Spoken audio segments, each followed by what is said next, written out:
Life is guaranteed to have difficulty, and the best thing to do is to learn how to deal with it in a healthy way. We all have different struggles and challenges, and we all approach them and deal with them in our own way. This is how I deal with my challenges, and hopefully these tips can help you too. In this season of my life, I don't get much sleep, like barely. And sleep deprivation is not easy to deal with. Majority of the time, I am honestly irritable and annoyed and feeling frustrated that I can't get to rest, which I think is valid.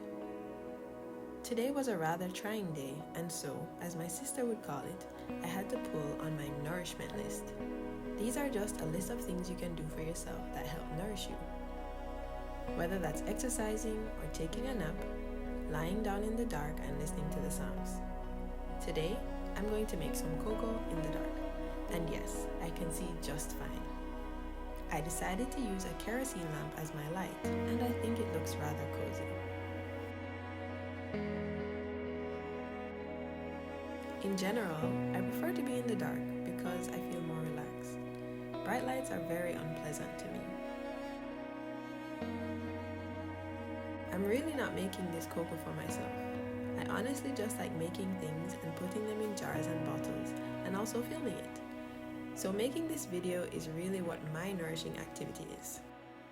So let's start. The first one is prayer. As a Christian, prayer is important to me. And James 5 verse 13 says, "Is anyone among you in trouble? Let them pray. Is anyone happy? Let them sing songs of praise." So whenever I feel overwhelmed or I'm faced with trouble, I pray about it. This helps me remind myself that God is in control and on my side.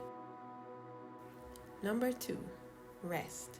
When there's an opportunity to rest, I found that I never regret taking the rest. You can face life's trouble better when you are well rested. Speaking from experience, I know it's hard to choose sleep when you have 10 million things that you want to accomplish, and oftentimes than not, sleep is at the bottom of my list even though I really need it. Choose sleep, you won't regret it. Number 3, talk. The next tip I have for you is to talk about it, whether that is to a person, to God, or even journaling. And maybe you don't feel like you can write, or maybe no one is available to talk to. Literally go to your phone and use your recording app or voice memos and talk to your phone as if you were talking to a friend. It makes such a difference because you get what is bothering you out of your system. Then you will feel a little better and you can probably explain it better to somebody else. Number 4, go outside. Whether you live in the city or in the country, do some physical activity. Listen to the sounds around you. Sit in the grass, walk barefoot, stare at the clouds, sit in the sun, do a YouTube workout, or just go running, or even take a walk.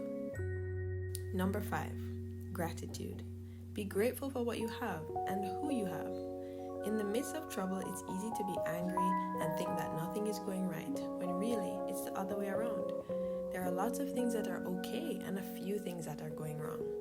I bet if you took a minute, you could count the things going wrong, but you wouldn't be able to count all the blessings. I have told you these things so that in me you may have peace. In this world you will have trouble, but take heart, I have overcome the world. John 16 verse 33.